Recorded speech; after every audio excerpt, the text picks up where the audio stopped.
Welcome to Master in the Mix, I Can Hear the Vocal. Process discussion and step-by-step instruction for lead vocal mix with Sonar 8 Producer Edition.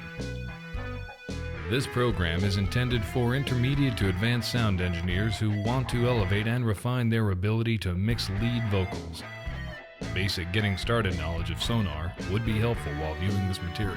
However, the concepts discussed can be learned and applied to a variety of mixing challenges. A computer with a 24-bit sound card, 512 megs of RAM, and a CPU of 1.7 gigs or higher should be able to play the accompanying bundled song file. Is that right? You'd think they'd need a larger computer. I actually got a 1.3 with 256 meg of RAM to do it. Really? And I don't think we should interrupt the announcer. He's not finished. Well, maybe we should wait for a second and see if he says anything else. Two sound engineers, Engineer 1 and Engineer 2, otherwise known as Engineer A and Engineer B, will first take you through the steps of a signal path check. Hello, we're Engineer 1 and Engineer 2. Otherwise known as Engineer A and Engineer B. Do you think that's it? The first of three main sections is Evaluate the Vocal Clip. Here, the engineers discuss distortion, noise, plosives, and copy-paste errors.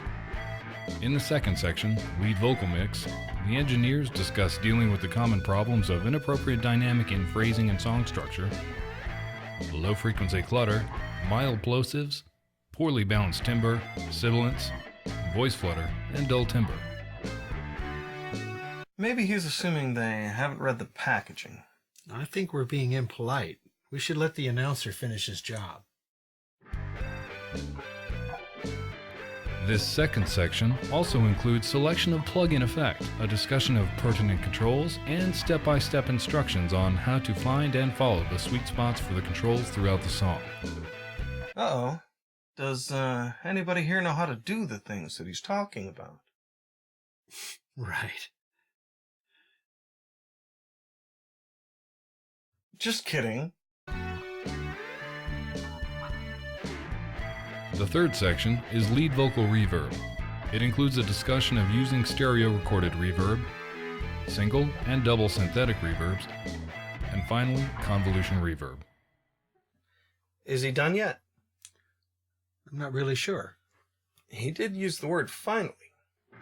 We hope you have an eye-opening, profitable, and pleasant experience as you watch Master in the Mix, I Can Hear the Vocal. All right. Terminations are never pleasant office meetings. What? No sense groveling. Take it like a man. You fired me last week on Tuesday. Today we're doing a Handsome John vocal. Oh, right. Well, someone hit play. Let's get going. Don't you think we should do a signal path check first? Do we have to constantly tinker with the inputs and outputs? I'm going to hit play, and I'm going to hit play now.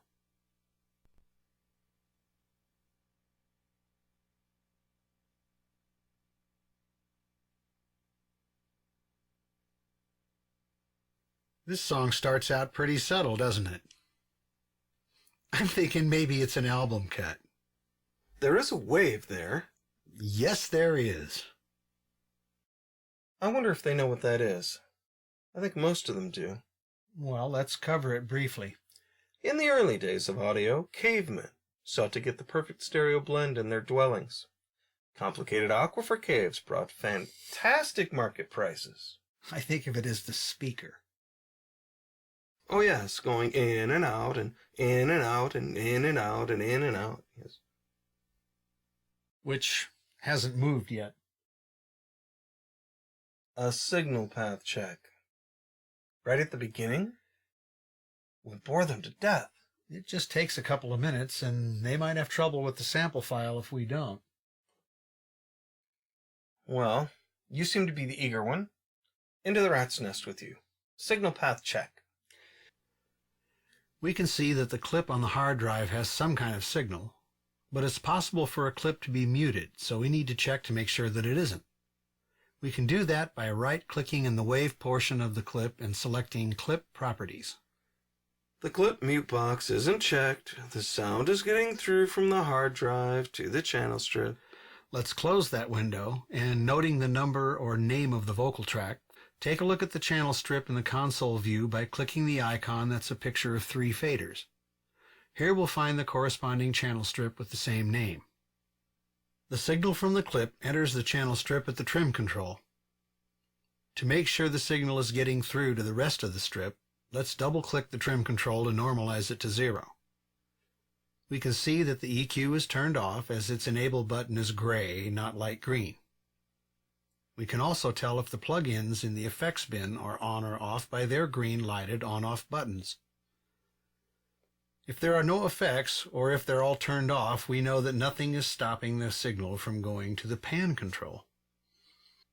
The sound of the hard drive is making it into the channel strip and through the effects bin and pan. The channel strip isn't muted. No other channel strips are soloed. We can double-click the fader to make sure it's at 0. The output of this channel strip says the signal's being sent to a bus named Dry, which is right here. The input gain is 0, the pan is center, the bus effects bin is empty. Dry bus isn't muted. No other buses are soloed. The fader's at 0. So the signal is making it from the hard drive through the channel strip and through the bus. The output of this bus is to the bus named Master, which is over here. The input gain is 0, the pan is center, the master bus effects bin is empty, the master bus isn't muted, no other buses are soloed, the fader's at 0. Uh-oh. So the signal is making it from the hard drive through the channel strip, through the dry bus, and through the master bus. Hurry up, they're glazing over. The output of the master bus is going to a Pro Audio sound card, the Motu 828, with the audio 1 and 2 output selected. The volume of the 828 is turned up to a reasonable level. Cables from the main outs are plugged directly into powered monitors. Monitors are plugged in and the volume is turned up. I think they usually have a little light, don't they?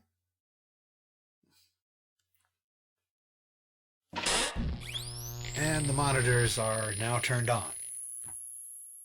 All right. Made it. From the hard drive to the speakers. Do we have any questions from the audience?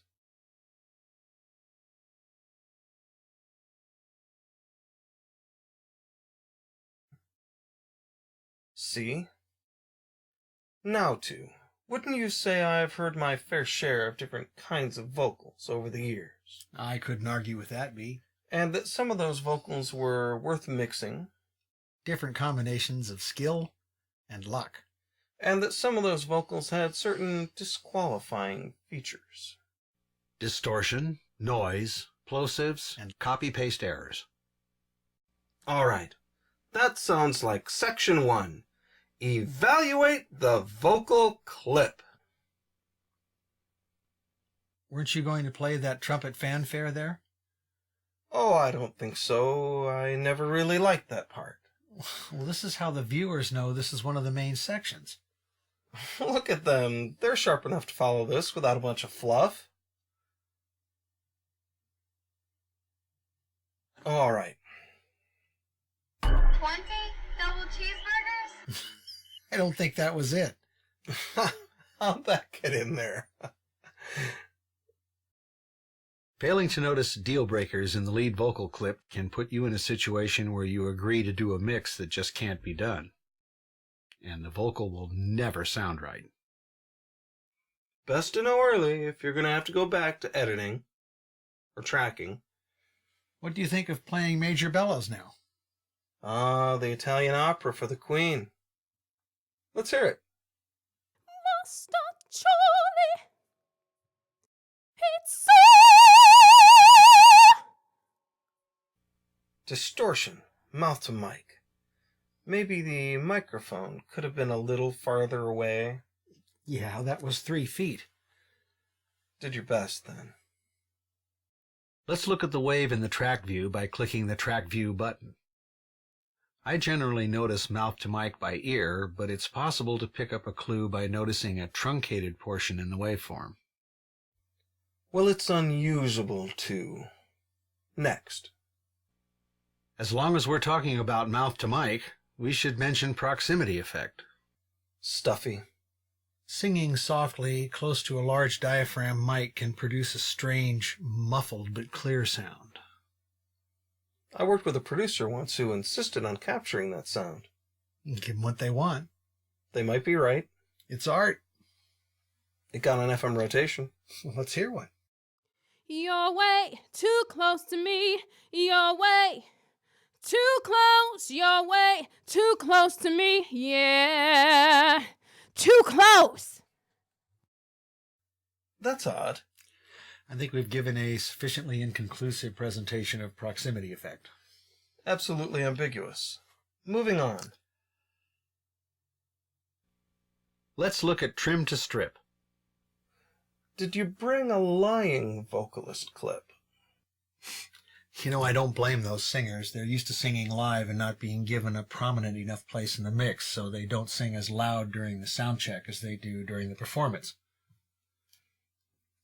It's sad that there can't be more trust in the world. Yes, that's sad. But it does ruin the clip. Here goes. I need you to help me. I need you to help me, baby. Yeah. There it is, the gain. Too high going into the channel strip. With the mixer doing the limiting. Let's see. Mouth to mic, proximity effect, trim to strip, hard to card. Not many people do that one twice. This is the mixer sending too much signal to the sound card. You break my heart in little bitty bits. That's odd. Seems like the last couple were too. Again, these are truncated in the waveform, but also have an unusual characteristic sound. Someone typed something on the list here in a very tiny font. Well, that's my handwriting. It says front-end fever. Front-end fever? Is that an official term? It's a working name. Well, it rolls off the tongue. We should talk about improper use of effects between the microphone and the hard disk. But that could be a long list. Well, we could talk about things that don't transfer well from live mixing skills. With extreme prejudice. It's the kindest thing to do. You make it sound like we're euthanizing a family pet.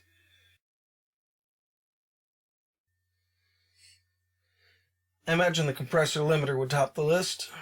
It's tempting to use a compressor limiter when your vocalist sings some words louder than others, but at the same time there's the risk of losing the liveliness and dynamic of the performance. Here we go. Everyone's getting louder. Everyone's getting louder. Everyone's getting louder but me. That's odd. Again, here the wave has a truncated look, but it doesn't sound quite as bad as frank distortion. It never sounds right after that. The different harmonics of the vocalist timbre get squashed together, and it really can't be undone. It does do funny things to the tone, which brings us to a discussion of equalization while tracking. These things can be the result of simply wanting to hear the vocal sound more like a finished product as it's being tracked. It can be more fun for the vocalist. But if you record that signal, then when you're doing the mixdown, you won't know where the voice is starting from. It can make it difficult to match other albums or different songs. Do you remember this clip? Give me 1K, 1K, 2 to be up, 2K, pull it, 3 to be down, 3K, put it where you will. Now we're really messing around. Yep.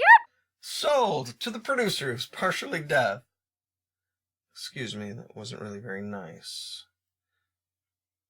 What do you think I would mention next? De-essers. Excellent, too.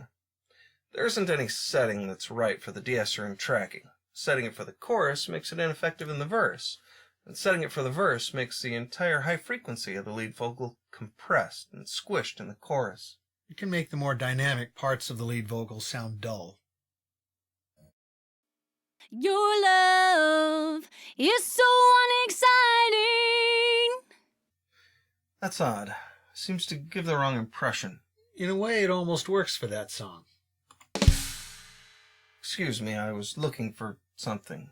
The trumpet fanfare. What about bass maximizers?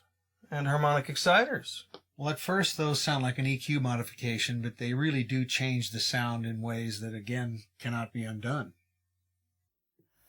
I'm giving you more than you wanted. That's odd. I had to work with a track like that once. I never was satisfied that I got all the harshness and stuffiness out. And then there's reverb. Well, I don't think too many engineers are using artificial reverb in tracking. Maybe we should talk about natural reverb. When natural reverb is on the clip with the vocal, I listen for three things. I listen for whether or not the reverb sound is too loud. I also listen as to whether it's an appropriate reverb sound for the overall tone or feeling of the song. And then I listen for conflicts where the editing engineer had to make difficult choices between breaths and reverb tails. Here you are, in my arms, close enough to whisper. That's odd. Sets the wrong emotional landscape somehow. Let's talk about noise. I did think of one more thing. Of course. You know we can't cover all of these. Some people call it the Cher effect. Here's an example. Yeah, I heard that pitch before. That's odd. I did think of one more thing. Yes, you did. I'm so glad we dealt with it. Actually, I was thinking of gates and riding the mute. Riding the mute. If I ever hear it again, it'll be too soon. It's the best way to accidentally chop off consonants at the beginnings and endings of phrases. And the breaths. It's when the engineer holds the mute button down and releases it only when the vocalist is singing. But the breaths. With using a gate, riding the mute, it sounds like the vocalist is choking on spit. And gates on vocals are for sissies. It's even more strange with the downward expander. The thing to remember with a downward expander is that the softer the sound, the more it's turned down. So breaths, some of them with a natural crescendo, go from soft to loud more quickly than is humanly possible. It gives me the willies. It's creepy, like some pale alien touching you with its cool, leathery skin. See? It feels good to open up about what happened, doesn't it? I was just kidding. Now you're regressing. Stop thinking for a moment. Narrator, could you give us a hand? How can I help? We seem to be stuck on distortion. Now, the sound engineers will discuss noise. Great. All right. Noise. Well, B, I thought first we could start talking about intermittent noise. Intermittent noise. What are you doing? Just saving us a little time. Now, how many sources of intermittent noise can you think of? Trucks driving by. The ever-present creaking studio chair. Hard-soled shoes on a hard floor tapping. Headphone cable tapping against the stand. Band members talking or playing instruments. Cell phones, even set on vibrate. Change or keys in the pocket. Artist's face bumping the pop screen. Whale sounds. Whale sounds. I already said that one. UFOs landing. Oh, come on. You don't have to be ashamed of those things anymore. Go on. Tell the people what happened to you. Cut it out, B. It was a dark and stormy night. We were recording yet another Aerosmith cover band's version of the Ballad of Davy Crockett. You know the scenario. B, stop. We heard this loud whirring sound, looked outside, and there was a UFO there. Before I could stop him, he insisted on running out to greet them. I'm pretty sure we can edit this out. It didn't turn out to be the best decision. Where did they take you to? All right. Continuous noise. How's this?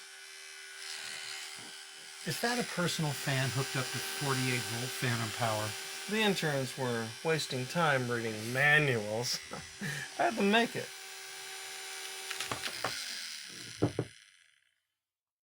Good example, B. Other examples could be the computer fan or the sound of noise coming from an air conditioner unit, possibly through a vent. You can also sometimes see the noise on the clip when you look at the part of the wave that's in between vocal lines. And if you want to know where in frequency that noise is, you can use the Cakewalk Analyst. Good idea, too. I'll right-click in the Effects bin, select Audio Effects, Cakewalk, and Analyst. All right, let's see what we hear. What you're saying to me, it's not so clear. It's not so clear, yeah, no. That's odd. What's next? We could talk about plosives. Plosives. Yes, let's. Here we're talking about low-frequency percussive sounds that occur when the vocalist sings the letters P, B, C, H, and others. Usually prevented with a pop screen. It's a part of speech that isn't normally heard in the sound of two people talking in a room. Unless they're whispering in your ear. I've even heard them make it through pop screens. They can confuse the mix by adding extra percussive sounds. In fact, when they occur simultaneously with a kick drum, they can accentuate or cancel the kick drum. They must be expunged. They can be noticed on the analyst, as usually they are to the left on the graph of the lowest note that the vocalist sings. Shall we proceed? I'll point to where we expect the plosives to occur. You just hit me like pow, pow, pow, pow. That's odd. All right, too. How would you subdivide copy-paste or comping errors? Different sessions, allergy season, different headphone mix, and inexperienced vocalist. Different sessions. Front-end fever can really muddle things there. If a studio is used for lead vocal on Monday, choir on Tuesday, and then lead vocal again on Wednesday, sometimes all the knobs and buttons don't get put back where they belong. Best to keep things simple. Or if not, measure source to microphone distances and write down the settings of the equipment. Some of the better pieces of front-end equipment have knobs that click between discrete settings. It can make it easier, the discrete settings, but if you don't get everything put back to where it was, pasting together lead vocal clips done in different sessions can lead to some pretty mysterious shifts in sound. There's something different about you today. Is it your hair? Or is it your polar pattern? That's odd. What about allergy season? Sometimes the sound of the lead vocalist's voice, the timbre, changes between different sessions or even different takes.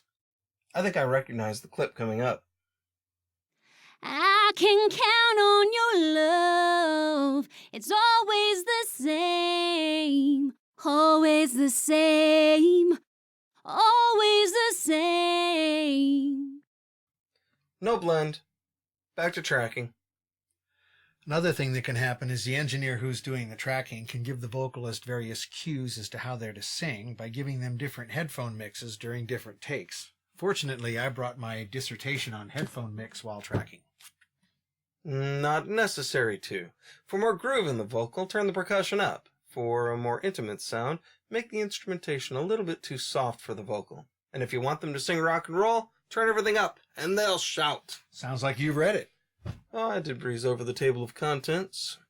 It can get interesting when it's done incorrectly. I wanna make it funky. I wanna make it funky. I want to make it funky like this. Yeah! That's odd. Difficult putting those clips together, too. What experiences, in your experience, have you had experiencing the inexperienced vocalist? I see this problem most with vocalists who haven't really found their studio voice. Some will morph their style throughout an entire song, some will strain their voice, and some will add extra breath to make it sound like a vocal that's already been processed. It's almost like front-end fever has gotten inside their heads. Who am I? Who am I? No, really, I just had a blow to the head. I need to know, who am I? Will you do the honors on this one? That's odd. Over the years, I've never come across a vocal style knob. Neither have I. All right, I think that about wraps it up. Let's listen to the clip. Okay, B, but first let's remind the viewers of what we're listening for. If we must. Distortion. That would be mouth to mic, proximity effect, trim to strip, hard to card, front end fever, pitch correction, or excessive or inappropriate natural reverb. Noise. Continuous or intermittent. Plosives. Well, there's really nothing to say there. Copy-paste errors. Different sessions, allergy season, different headphone mix, and inexperienced vocalist. All right, any questions from the audience? Are you fellas done yet? All right, let's see how the Handsome John vocal sounds. He wanted us to know he wrote this one himself. Yeah, something about hearing it in a dream, I think. He says he wrote the whole thing down within 30 seconds of waking up. It's called Dark Fish Rising. Well, how can it not be good? That's how I know what you mean to me. When I'm running through the woods, dressed in a birthday cake of beans. Why do you do what you do? Do what you do when I say, hey, hey, hey, hey, hey, hey. I can't find the words. Sure, I saved them in this file. I know what to you it means. I was sad when my dog died. Why do you do what you do? Do what you do when I say, hey, hey, hey, hey, hey, hey. What button will you push? So now we'll say hello as I slowly turn to go. Verily for us both, We're not going to use it? feeling last line here. It's not finished. Why do you do what you do? Do what you do when I say, hey, hey, hey, hey, hey, hey. No, he never notices. Hey, hey, hey, hey, hey, hey. Do up, hey, hey, hey, hey, hey. Do up, wop. You guys can move that over, right?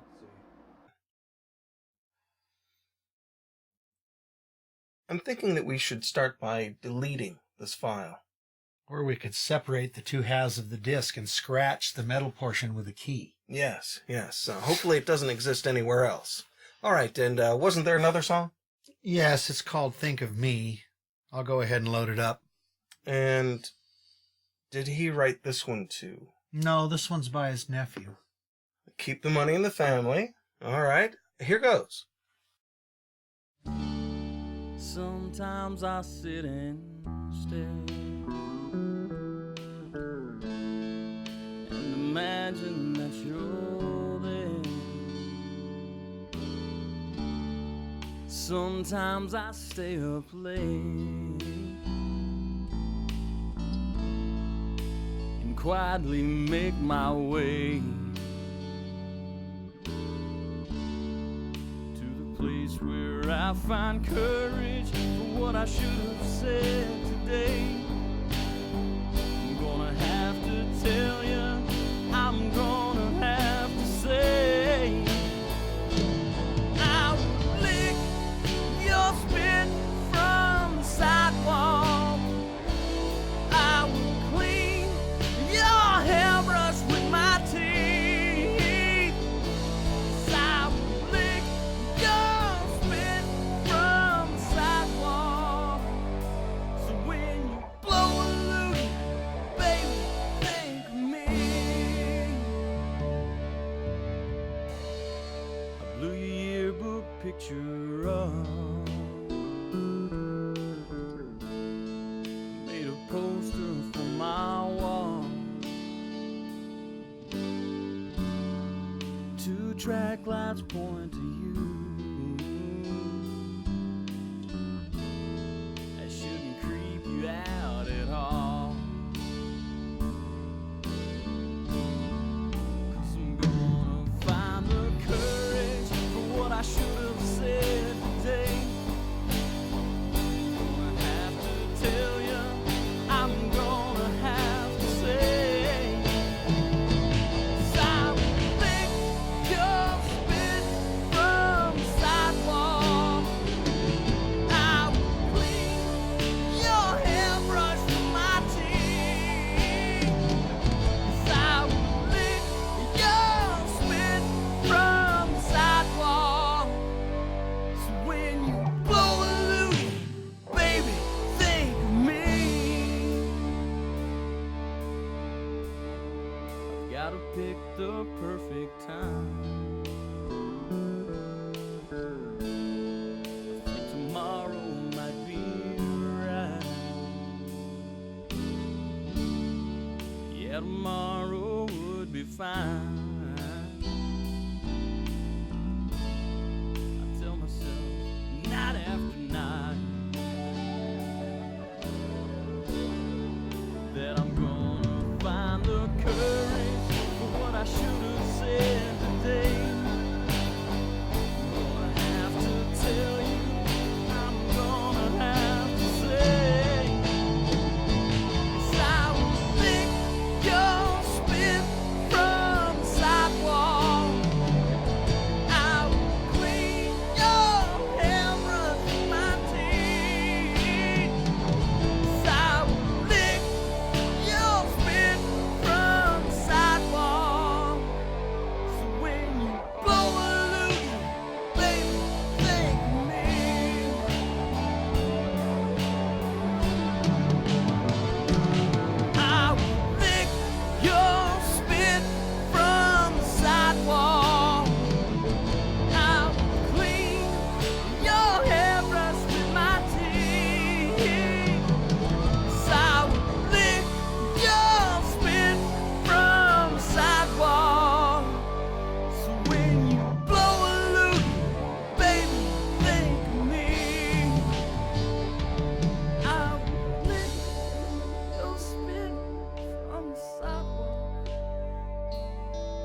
He didn't seem to know the song very well beforehand.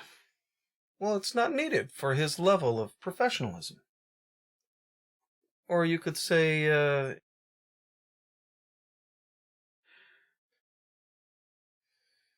least in a technical sense, but it's not perfect.